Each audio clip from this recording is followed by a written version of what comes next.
So I screwed up big time. Not only did I delude myself into thinking that I could make an entire animated pilot by myself, I actually believed it. And crazy enough, I still do. But boy, was I not prepared for the amount of work it would actually demand. I kind of went into it without any real plan, kind of like with my own life, considering I majored in animation in a developing country without much of a market for it. But just like back then, I said screw the odds. This is what I want to do, and so I'm gonna do it. When I started animation, things were going pretty well. I already had existing character designs and a story concept in mind that I was extremely attached to, which is very common when it comes to designing OCs and giving them stories. You kind of get attached with the first version of that. Anyways, I dived into it, and after completing like 90% of the animation, I suddenly got hit by all my acquired art knowledge and the eternal critic that lives rent-free in my head, telling me that my character designs did not at all reflect the characters' personalities. And considering that this is a visual medium of storytelling, specifically character-driven storytelling, yeah, the characters kind of matter a lot. So I realized that these designs are not gonna fly. So I jumped into the redesigning process. I dived into Pinterest like any great artist, and I started looking at references, and I collected a whole bunch of them. Luckily, I didn't get stuck there this time around. After that, I got to work, starting with the main character himself, Amani Joseph Monasugu, who was originally called Zane, but I changed the name because I wanted to bring it closer to home. His character is a thrill-seeking adrenaline junkie who would rather jump off a skyscraper into a pool than deal with difficult emotions. Yeah, he's a bit of a mess. And his most defining character trait is that he is a certified attention seeker. And he loves all things superhero, right?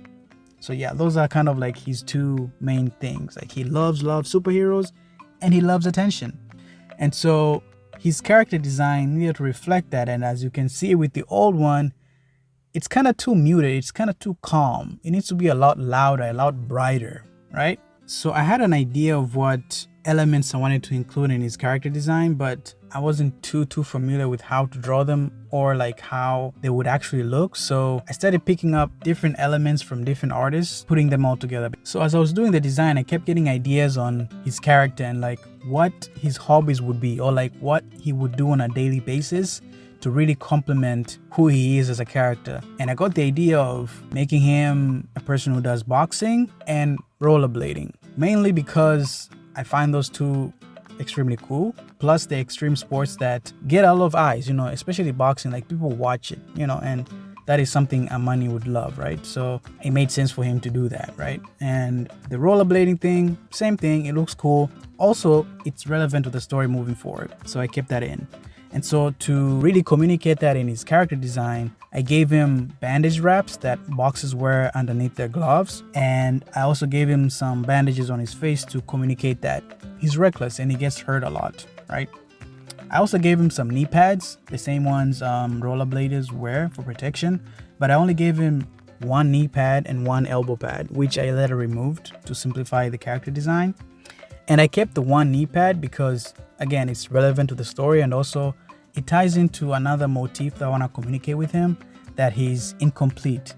This is a coming of age story, so that's very important. He's still finding himself. He's still trying to figure out who he is. And also, it also communicates that he's a bit undecided because on one hand, he kind of wants to protect himself, but on the other, he doesn't, so it's like, what's his deal? I'd also initially drawn him with like spiky turn-off sleeves on his shoulders to add to his edginess and to really pop out his silhouette. But later I removed it because I felt like I was doing a bit too much, to be honest. And to simplify his design once again, because again, you don't want it to be too complicated. But one thing I did give him is longer hair that really demands attention. It makes you want to look at him, right? Which adds into his attention-seeking tendencies, right? All these elements help to give him an interesting silhouette, which I've mentioned before, and I'll double down on right now because a silhouette is very important when it comes to character design, especially if you want to create like a memorable character. They need to have like a very interesting silhouette. Think of all your favorite characters, and I bet you can recognize them just by their silhouette. To get the silhouette, you just fill the character with black so you can see only his outline, and if it's interesting enough, it's gonna stick in your head. When it comes to colors, it's a very important element when it comes to visual storytelling. And in the case of Amani's clothes, I wanted to give them colors that are loud and make you want to look at them. Think of like a bright neon light screaming, "Look at me." And what's the best color for that? I thought it was orange. I was gonna go with red, but red is more aggressive, and Amani is really not an aggressive character. He's more enthusiastic and playful, which is more resonant with orange. Paired with the orange, I gave him a white t-shirt. The white signifies purity, which ties into his good-hearted nature.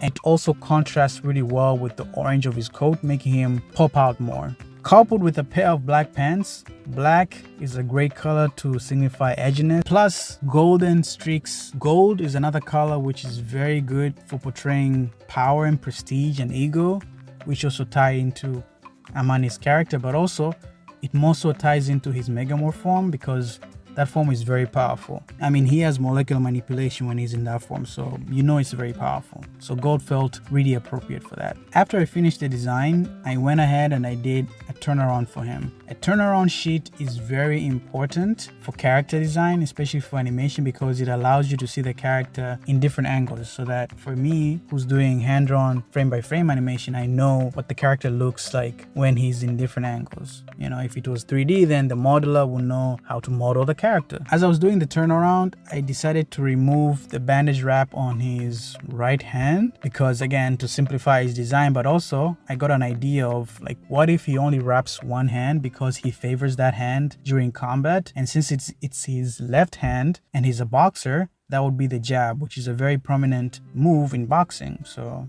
there's that story element as well. I finished the turnaround, then went to design his megamorph form, his alien form. I initially got the idea for megamorph's design when I saw one of Ben 10's transformations, Humongosaur, and putting them side to side, you can clearly see the resemblance, especially with the color scheme and the patterns, but especially the chest. But Ben 10 is not the only IP that inspired megamorph.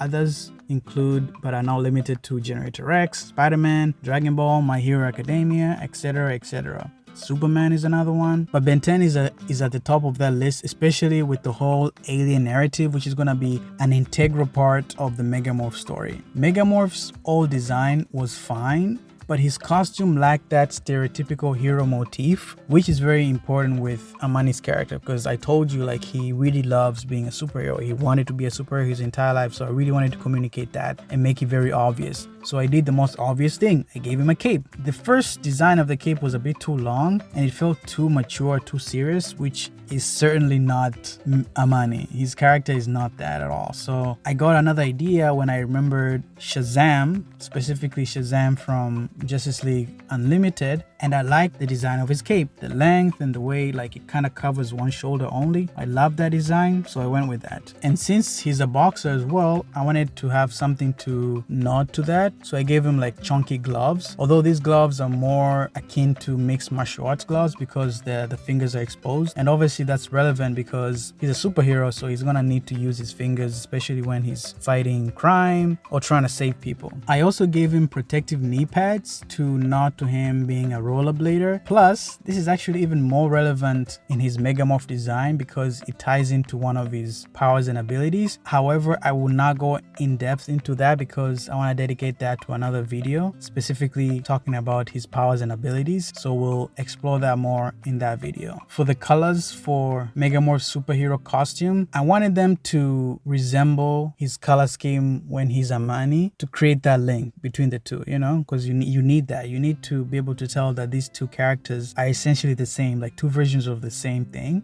except with Megamorph, I used way more of the gold because, again, to express more of that power aspect of him. But I gave his cape the orange color because it's bright and it draws your eye. So when you first see the cape, you're like, okay, this is a superhero-esque character. And of course, after I finished with his design, I had to do a turnaround for him as well because we gotta see him in all his glory, especially that amazing bum. The ladies are gonna love this one.